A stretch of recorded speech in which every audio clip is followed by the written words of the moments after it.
YouTube. In this video, we'll be taking a look at how to turn on or off auto replays for the Samsung Galaxy S24 series phones. This will work for the Samsung Galaxy S24 Ultra, S24 Plus, and the S24 as well.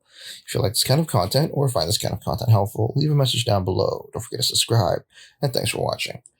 So if you want to turn on or off auto replays for your keyboard for the Samsung Galaxy S24 series of phones, thankfully it's pretty easy to do so. The first thing you want to do is actually jump into your settings. Once you're in your settings, you want to scroll down and you want to look for General Management. And then from there, you want to hit General Management. From there, you want to scroll down and you want to look for Samsung Keyboard Settings. And then from there, you want to hit Samsung Keyboard Settings. Once you're in there, you want to scroll down and you want to look for Auto Replace. And then from there, you can turn on or off Auto Replace whenever you're typing on your virtual keyboard. And there you have it, everyone. Just a quick tip on how to turn on or off auto replace for the Samsung Galaxy S24 series of phones.